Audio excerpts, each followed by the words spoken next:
A ver, pensemos en esto. ¿Qué es lo que hace que una célula sea una célula? Desde la bacteria más simple hasta la neurona más compleja, todas tienen algo en común. Una frontera, una barrera que las define. Y esa es justamente la membrana plasmática. Es lo que mantiene todo el orden de adentro bien separado del caos de afuera. Entonces, ¿qué es lo que define ese límite celular? Ojo, no es para nada una pared estática como un muro de ladrillos. No, no.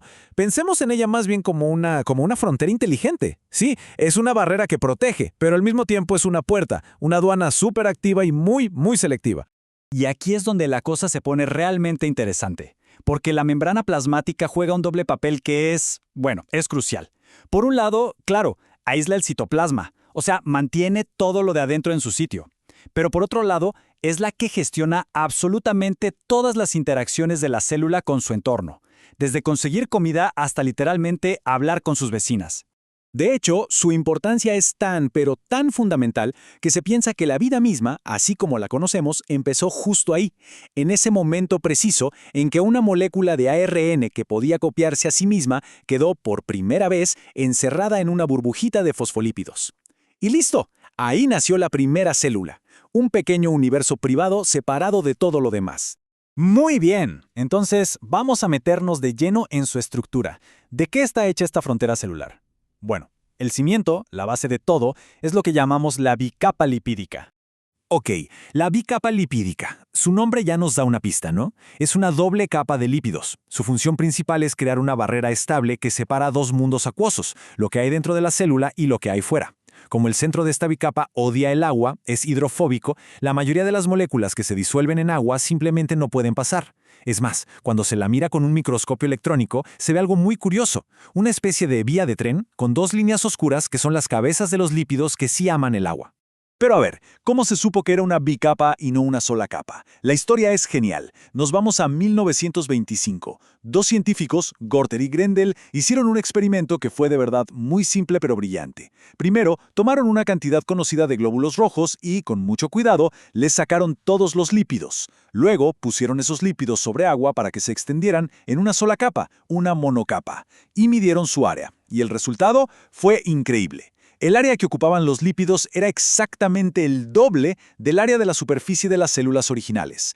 La conclusión era inescapable. La membrana tenía que ser una doble capa.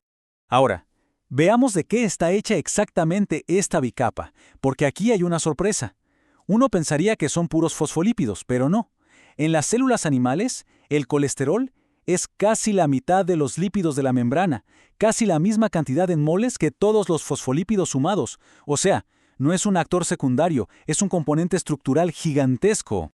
Y otro detalle importantísimo, la bicapa no es simétrica. O sea, la capa de afuera y la de adentro no son iguales.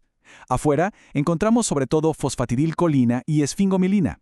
Adentro, en cambio, reinan la fosfatidiletanolamina y, atención con esta, la fosfatidilserina. ¿Por qué es tan importante? Porque esta última tiene carga negativa. Y esto le da a toda la cara interna de la membrana una carga neta negativa. Un detalle que, como veremos, es clave para muchísimos procesos de la célula. Ok, si los lípidos son como los ladrillos y el cemento que forman la estructura de la ciudad celular, entonces las proteínas son las que le dan vida, son las protagonistas, son los porteros, los guardias, los mensajeros, en fin, las que hacen todo el trabajo pesado. Y para que nos hagamos una idea de su importancia, aunque los lípidos son la estructura básica, las proteínas representan, en peso, más o menos el 50% de toda la membrana. ¡La mitad! Eso ya nos dice que sus funciones no son para nada secundarias. Pero, ojo, esto puede ser un poco confuso. A ver, si pesan la mitad, ¿significa que hay la misma cantidad? No, para nada. De hecho, hay muchísimas menos proteínas que lípidos. La proporción es de más o menos una molécula de proteína por cada 100 moléculas de lípidos. ¿Cómo es posible? Pues muy simple, las proteínas son gigantescas en comparación. Y claro, no todas las proteínas son iguales. Hay dos grandes grupos. Por un lado tenemos las proteínas periféricas. Estas están como apoyadas en la superficie, asociadas de forma más débil. Son fáciles de quitar. Por otro lado están las integrales. Estas están metidas de lleno en la membrana, algunas incluso la atraviesan de lado a lado. Para sacarlas de ahí no hay de otra, hay que destruir la membrana con detergentes, están literalmente incrustadas. Y todo esto que hemos visto, los lípidos, las proteínas incrustadas, nos lleva a uno de los conceptos más revolucionarios sobre la membrana. Y es que no es una pared rígida, para nada. Es mucho más parecida a un mar, a un océano en constante movimiento. Un mosaico que es a la vez dinámico y fluido. Esta idea se consolidó en 1972 con el famoso modelo del mosaico fluido de Singer y Nicholson. El concepto central es este. La membrana es un fluido de 2 dimensiones. Las proteínas no están clavadas en un sitio, sino que son como icebergs que flotan y se desplazan libremente en este mar de lípidos. Pero, ¿cómo se demostró esto? Bueno, con otro experimento elegantísimo de 1970. Lo que hicieron Fraye y Edidin fue tomar una célula humana y una de ratón, cada una con sus proteínas de membrana bien distintas, y literalmente las fusionaron para crear una sola célula híbrida. Ok, ¿y qué pasó? Inmediatamente después de la fusión, la nueva célula era como un mapa político. La mitad tenía las proteínas humanas y la otra mitad tenía las de ratón. Estaban totalmente segregadas, cada una en su lado. Pero acá viene la magia. Dejaron pasar unos 40 minutos y... ¡sorpresa! Las proteínas se habían mezclado por completo. Ya no había 2 mitades. Estaban repartidas por toda la superficie de la célula. Se habían movido. Habían navegado por ese mar de lípidos. Era la prueba definitiva. La membrana es fluida. ¡Perfecto!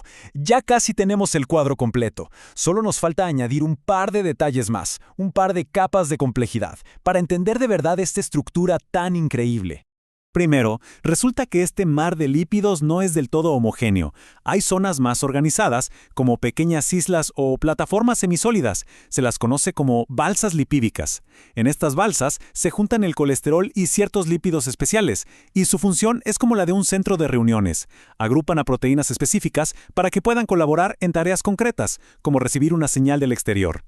Y el último toque, la superficie exterior de la célula no está, digamos, desnuda. Está recubierta por una capa de azúcares llamada glicocális. Es como una cubierta protectora, que, muy importante, actúa como su documento de identidad, permitiendo que otras células la reconozcan y se comuniquen con ella. Entonces, para resumir todo, tenemos una bicapa de lípidos que es la base fluida, proteínas integrales y periféricas que son las trabajadoras. Toda esta estructura es un mosaico dinámico. Además, tiene zonas especializadas como las balsas lipídicas, que son centros de trabajo. Y por fuera, una capa de azúcar, el glicocális, que la protege y la identifica. Es una obra maestra de complejidad y eficiencia. Y esto nos deja con una última idea para pensar. Si la membrana es, en esencia, lo que le da a la célula su identidad, lo que la separa del resto del universo, ¿qué pasa cuando esa frontera se vuelve permeable, cuando falla? Bueno, la respuesta a esa pregunta es clave para entender una cantidad enorme de procesos, desde cómo nos mantenemos sanos hasta el origen de muchísimas enfermedades.